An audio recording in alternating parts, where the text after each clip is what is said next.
நேயர்கள் எல்லாருக்கும் வணக்கம். நேயர்கள் எல்லாருக்கும் பொங்கல் நல்வாழ்த்துக்கள். அதாவது இந்த வீடியோவில் குரோதி வருடம் 2025 வருடத்திற்கு உண்டான தை மாத ராசி பலன் அப்படிங்கிறது தான் நம்ம பார்க்க போகிறோம். பொதுவாகவே தை பிறந்தால் வழி பிறக்கும் அப்படின்னு சொல்லுவாங்க. ஆனால் இந்த தை மாத கிரக நிலைகள் அப்படின்னு பார்த்தீங்கன்னா வழி தாங்க முடியாமல் இருக்கிறவர்களுக்கு கூட பல நல்ல வழிகள் கிடைக்கக்கூடிய வாய்ப்புகள் பரிபூரணமாக இருக்குது. ஏன்னா கிரகங்களோட மாற்றம் அப்படிங்கிறது எல்லா ராசிக்காரர்களுக்குமே நன்மை செய்யக்கூடிய விதத்தில் இருக்குது. ஆச்சரியத்தை கொடுக்கக்கூடிய ஒரு அமைப்பு அப்படிங்கிறது.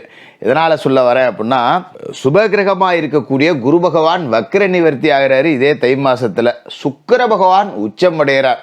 பொதுவாகவே பேச்சு வழக்கில் சுக்கிரன் உச்சண்டா அவனுக்கு அப்படின்னு சொல்லுவோம்ல, அந்த மாதிரி சுக்கிரன் உச்சமடைகிறதும் இந்த மாதத்தில் நடக்குது. இப்போ மற்ற கிரக நிலைகள் அப்படின்னு பார்த்தீங்கன்னா, கிரகங்களோட ராஜா சூரியன் மகர ராசியில் மாதம் முழுக்க இருக்கார். செவ்வாய் கடகத்திலேருந்து 5ஆம் தேதி மிதன ராசிக்கு பின்னோக்கி வக்கரத்தில் இருக்கார். புதன் தனுசு ராசியில் இருக்கார். தை மாதம் 6ஆம் தேதி மகர ராசிக்கு போய் புதாதித்ய யோகத்தை விடுகிறாரு. 23ஆம் தேதி கும்பராசிக்கு போகிறார். குரு பகவான் ரிஷப ராசியில் தை மாதம் 29ஆம் தேதி வக்கர நிவர்த்தியாகி பலமடைகிறார். சுக்கிர பகவான் கும்பத்தில் இருக்காரு. தை 15 மீனத்துக்கு போய் உச்சமடைகிறார். உச்ச சுக்கிரனோட ஆட்டம் ரொம்ப அற்புதமாக இருக்கும். இது மாதிரி சனி பகவான் கும்பராசியில் இருக்காரு. ராகு மீனத்திலையும் கேது கன்னிராசிலையும் இருக்காங்க.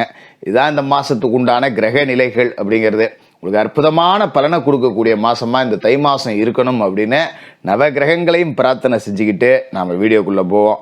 விருச்சிக ராசி நேயர்களே, உங்களுக்கு இந்த தை மாதம் எப்படி இருக்குது அப்படின்னு பார்த்தீங்கன்னா, ராசிநாதன் செவ்வாய் நீசமாகவும் வக்கரமாகவும் கடகராசியில் இருந்தார். ராசிக்கு மட்டும் அவர் அதிபதி இல்லை, 6ஆம் வீட்டுக்கும் அவர் தான் அதிபதி அப்படிங்கிறத இந்த இடத்துல நாம் ரொம்ப கூர்மையாக பார்க்கணும். அவரோட சேர்ந்து சந்திரன் இந்த மாதத்தில் இருக்கார். அப்போ மாத தொடக்கத்திலேயே பார்த்தீங்கன்னா நீசபங்க ராஜயோகம் அப்படிங்கிறது அடையுது. குருவோட பார்வை அப்படிங்கிறது உங்களோட ராசியில் விழுவுது. இது எல்லாம் சேர்ந்து இந்த மாதத்தில் உங்களுக்கு முதல் வாரத்தில் தை பிறந்த உடனே நல்ல வழி பிறந்துருச்சுரா அப்படிங்கிற மாதிரி ஒரு நேர்மறை சக்தி அப்படிங்கிறத கொடுக்கும். இந்த 2 மாதத்தில் பார்த்தீங்கன்னா நீசமாகவும் ஆயிட்டார் செவ்வாய், வக்கரமாகவும் ஆயிட்டார். படாத பாடுபட்டிருப்பீங்க. குரு பார்வை ராசியில் இருந்தும் கூட குரு வக்கரம் ஆயிட்டார் அப்படிங்கிறதால பெரும்பகுதி பண பிரச்சனைகள் அப்படிங்கிறது வந்திருக்கும். கையில் காசே இல்லை, என்ன பண்ணுறது ஏது பண்ணுறது அப்படின்னு இருக்கும். இந்த பொங்கல் செலவு கூட நாம் என்னடா பண்ண போகிறோம் அப்படிங்கிற நிலமை தான் இருக்கும். இந்த பொங்கல் தை பிறந்த உடனே பார்த்தீங்கன்னா நல்ல பணம் வந்துடும். பொங்கலுக்கு கடன் கூட தான்டா நான் வாங்கி செலவு பண்ணேன், பொங்கல் கொண்டாட கூட காசு இல்லை அப்படிங்கிற நிலைமையில் ஆயிருந்திருக்கும். இந்த 2000 1000 கவர்மெண்ட்டில் கொடுக்கலன்னு வருத்தப்பட்ட ஆளுங்க யாருன்னு பார்த்தீங்கன்னா விருச்சிக ராசிக்காரர்களாக தான் இருப்பீங்க. ஏன்னா அந்த அளவுக்கு பணம் மொடை அப்படிங்கிறது. ஏதோ ஒரு ரேஷன்லேயாவது 2000 வரும்னு பார்த்தேன், அதுவும் கிடைக்காம பிடிச்சிறாங்க மாதிரி இருக்கும்.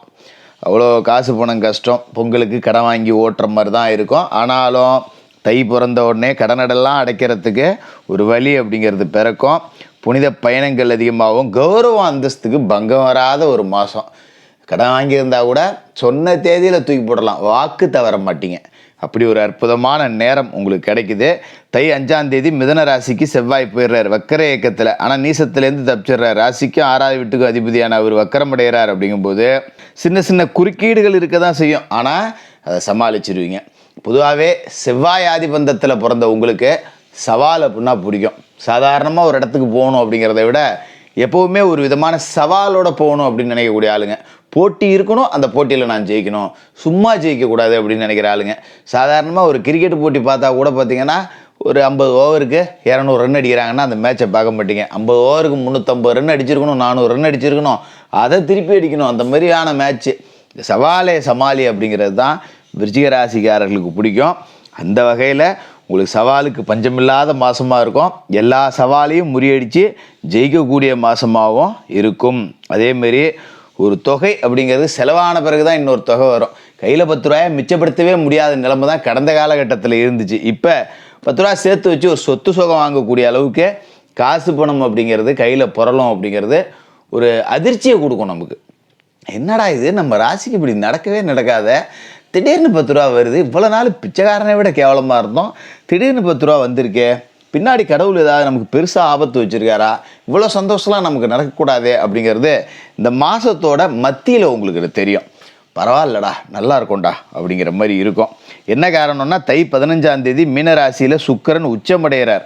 ராசிக்கு 7க்கும் 12க்கும் அதிபதியான சுக்கிரன் பூர்வ புண்ணியஸ்தானத்தில் உச்சமடைகிறார். அப்படிங்கும்போது நினச்சதை ஜெயிக்கிற ஒரு மிகப்பெரிய வாய்ப்பு. நீங்கள் என்ன நினச்சாலும் அதை ஜெயிப்பீங்க. இப்போ சாதாரணமாக ஒரு ஜவுளி கடைக்கு போனோம்னா அதை பரட்டி கொடு இதை பரட்டி கொடு அப்படின்னு 10 துணிமணி எடுத்து பரட்டி பார்ப்பாங்க இல்லையா? அப்படிலாம் கிடையாது. போனோமா அந்த பார் அங்கே இருக்கு பார், அதை எடு, விலையெல்லாம் பார்க்குறதில்ல, அது பிடிச்சிருக்கு, அது எனக்கு வேணும். அந்த அளவுக்கு காசு போனோம், கையில் பொருளும். வெளிவட்டார தொடர்புகள் அப்படிங்கிறது விரிவடையும். ஆபரண சேர்க்கை அப்படிங்கிறது இருக்கும். எந்த ஒரு காரியமே உடனுக்குடன் நடக்கும். கணவன் மனைவி ஒற்றுமை அப்படிங்கிறது ரொம்ப பலமடையும். இவ்வளவு நன்மைகளை கொடுக்கக்கூடிய ஒரு அற்புதமான மாதம், நமக்கே ஆச்சரியத்தை கொடுக்கும் அப்படிங்கிற அளவுக்கு நல்லா இருக்கும். அதுமாரி உங்கள் ராசிக்கு அஷ்டம லாபாதிபதியான புதன் மகர ராசிக்கு 6ஆம் தேதி வரார். வெற்றிகள் ஸ்தானத்துக்கு புதன் வரார். அப்படிங்கும்போது வெற்றிகள் அப்படிங்கிறது உங்களை தேடிக்கிட்டு வரும். ஏன்னா புதன் வந்து புத்திகாரகன்.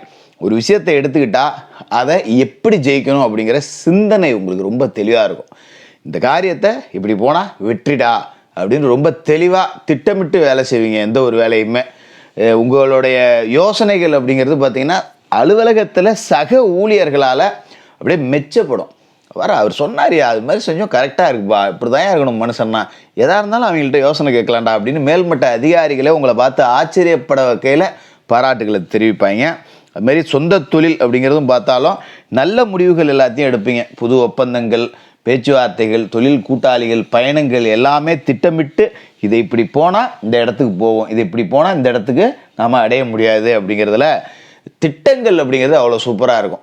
தொடங்கிறதுக்கு முன்னாடியே 90% வெற்றியோடு தான் தொடங்குவீங்க. அப்படிங்கிற அளவுக்கு சிந்தனையில் தெளிவு பிறக்கும். அதுமாரி கேட்ட சலுகைகள் கிடைக்கும். வேலை செய்கிற இடத்துல சொந்த தொழில் செஞ்சீங்கன்னா கூட வேலை செய்கிற ஊழியர்கள், உங்ககிட்ட வேலை பார்க்கக்கூடிய பணியாளர்கள் நீங்கள் ஆச்சரியப்படுற அளவுக்கு உழைப்பாங்க. பரவாயில்லையே, 10 மணிக்கு தான் கடைக்கு வருவான், இப்போ என்னமோ அதிசயமாக 9 மணிக்கெலாம் வந்துட்டான், திறக்கிற நேரத்துக்கு எது தெரிஞ்சிட்டான் போல இருக்கு அப்படிங்கிற மாரி உங்களோட பணியாளர்கள் உங்களுக்கு நல்ல ஒத்துழைப்பு கொடுப்பாங்க. அதுமாதிரி இந்த அங்கே போகிறேன் இங்கே போகிறேன்னு லீவ் போடுறது, ஓபி அடிக்கிறது இதெல்லாம் இல்லாமல் நல்லபடியாக வேலை செய்வாங்க. நீங்களும் 10 ரூபா எங்களுக்கு சம்பளம் கூட கொடுப்பீங்க. பரவாயில்ல, இந்த மாதிரி வந்தீங்கன்னா நான் ஏன்டா உனக்கு 10 ரூபா கூட கொடுக்காமல் இருக்க போகிறேன், வாடா நல்லபடியாக இருடா, என்னால் 10 ரூபா நீ அடையணும், உன்னால் 10 ரூபா நான் அடையணும்டா அப்படின்னு சொல்லி மகிழ்விச்சு மகிழக்கூடிய ஒரு மாதமாக இந்த மாதம் இருக்கும். அடுத்து பார்த்தீங்கன்னா புதன் தை 23 கும்பத்துக்கு போயிடுறார், சுகஸ்தானத்துக்கு போயிடுறார். இது பொது காரியங்களில் ஈடுபட்டு புகழ குவிக்கக்கூடிய ஒரு நேரம். ஒரு அரசியல் கட்சியிலலாம் இருந்தீங்கன்னா பெரிய அளவில் ஜொலிக்கலாம், பெரிய அளவில் பதவிகளை அலங்கரிக்கலாம். பெரிய அளவில் கடந்த காலகட்டத்தில் பதவி இழந்திருந்தால் கூட அதை திரும்ப இப்போ இழுத்து பிடிக்கலாம்.